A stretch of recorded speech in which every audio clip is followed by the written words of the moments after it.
to another episode of Work 2.0, the podcast. This is Work 2.0 on the road. I'm your host, Rachel Wells, and again, this is where we talk about the future of work, AI, leadership, and power. And today I'm at Workhuman Forum London. As you already know, I've already interviewed Susan David, an amazing interview. We planned it to be like 20-ish minutes. We ended up going into 40 minutes. That's how fascinating the conversation was. We also got to speak to the wonderful Kiana Schmeidel, who is Workhuman's Chief Human Experience Officer. Quite a spin on HR.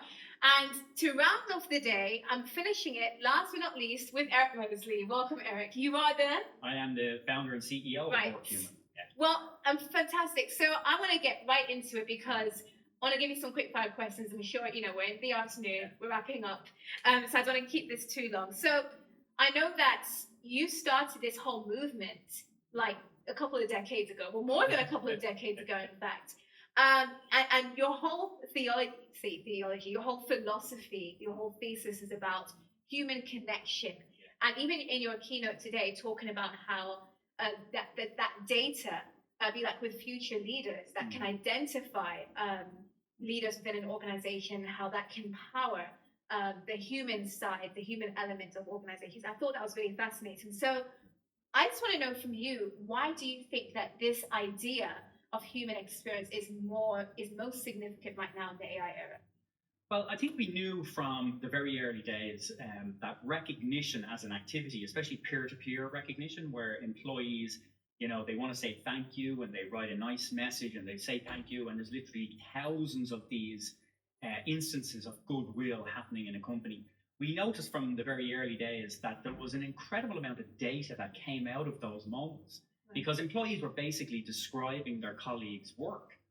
So they were eulogizing their colleagues, trying to give positivity to their colleagues, but in the act, they were describing the work, they were describing the person, they were even talking about skills and talents that each individual had and how work gets done in the company. So even from the very early days, we realized that is kind of like a gold mine of HCM data about how work gets done and what the talent profile of everyone in the company is. And so as the world of human capital management has developed, as everything has kind of evolved over the years, and the rise of AI, well, AI is obviously extremely powerful, but it's at its most powerful when it has great data to power the learning of the models. And so where do you get that HR data? Well, recognition and performance data that's kind of comes from Workhuman Cloud is probably the most powerful form of data there is in HR, because it's crowdsourced. It comes from the people, and it's their genuine opinions. It's not something that they have to do. It's not a process like a 360 review where they have to fill out the form and nobody wants to do it. It's more that they are inspired because of the work that they witness. And when they do that, they get into a much more honest frame of mind, and they really describe how they feel about their colleagues and the work.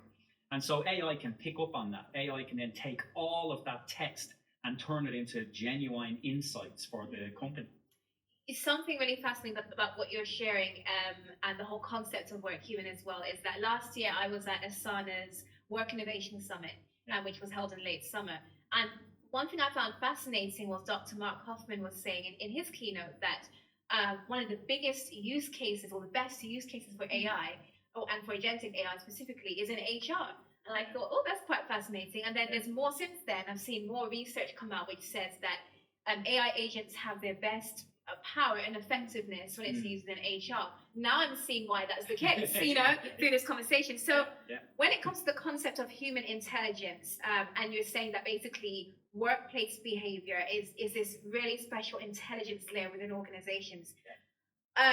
What are companies able to see now? And I know that you've touched on this in your keynote, but for those who didn't get to catch it, what are companies able to see now through this human intelligence layer that we now have, such as through future leaders, that traditional management HR systems would completely miss?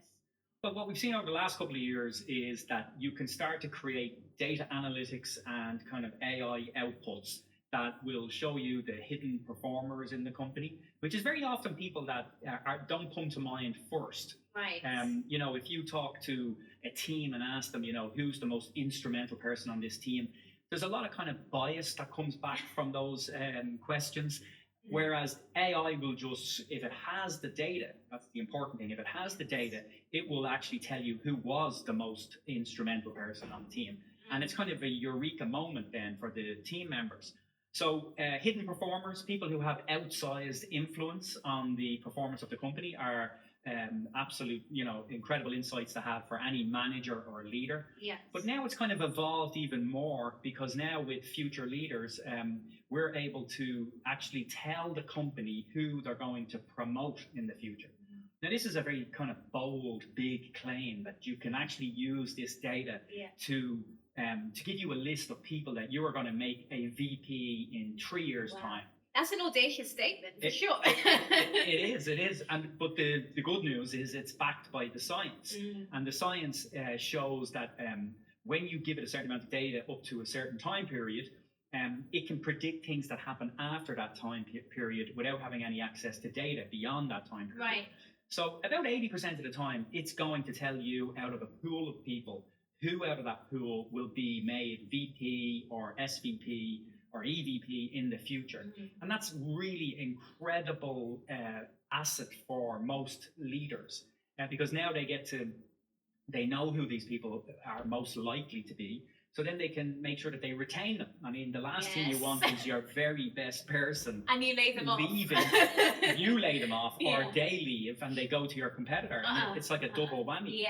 So now they get to make sure that they retain them, and they make sure that they can nurture them so they could, give them extra experience, and so that they're more effective when they are promoted. Right. But that kind of an insight, that's only really has come through the most advanced models that have now been, made available over the past. Plus our data scientists and the data that we have that comes from the type of programs that we run. But that's changing. That's literally changing the game, because if you think about succession, all companies have succession processes, but they're hit and miss, and they're kind of political, and there's all sorts of, they're biased, there's all sorts of issues around them. To be able to supplement those processes with basically a product which tells you what's going to happen in the future means that you can be much more, have much better judgment about how to treat people now as you go into that future.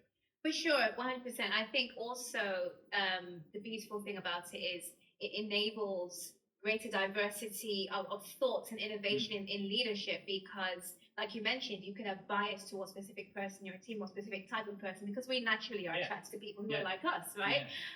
But then with that data, it's uncovering people that you probably wouldn't have thought of and selected, and that increases that diversity of thoughts and innovation at the top levels in the organization. Amazing.